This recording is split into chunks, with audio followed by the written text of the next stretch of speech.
The Arabs claim that they are descendants of Ishmael and Abraham, that Abraham and Ishmael actually built the foundations of the Kaaba. Since there is no mention in the Bible of Abraham and Ishmael having ever set foot in Arabia, and there is no mention in the Bible of Arabia, Arabs, Allah, Mecca, or the Kaaba, on what foundations are their claims supported? Like almost all the other claims made by the Arabs, they are all a mirage, and their foundations are as solid as the shifting sands of the Arabian desert.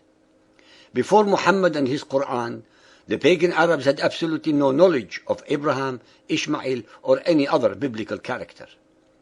To give himself and his followers an ancestry worthy of divine revelations, Muhammad plagiarized, plundered, pirated, and or perverted all that his followers have from the traditions, scriptures, and fetishes of the Jews, Christians, Zoroastrians, and pagan Arabians. Being consummate pirates, he and his followers did not only plunder wealth, peoples, and assets, but they upgraded to pirating even the religious beliefs of others to such an extent that they claim that all the previous biblical Hebrew prophets are theirs. They did the same to the churches, synagogues, and temples of the conquered peoples by turning them into mosques.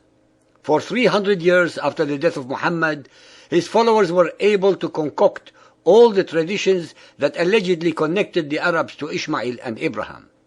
Let us look at the facts. When one investigates all the names of the Arabs at the time of Muhammad, especially those mentioned in the Hadith, not one of them carried a biblical name. Moreover, it is inconceivable that none of them was called either Abraham or Ishmael if they truly were their alleged ancestors, while Muhammad's name is used among at least 80% of his later male followers. The three lines concocted by Muhammad's later followers are historically and logically utterly improbable and incompatible with the original biblical version.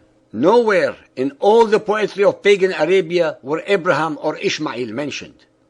The Muhammadan Arabs used the same Bible that they assert had been altered and or perverted by the Jews and Christians to find their alleged ancestry from among the descendants of Ishmael.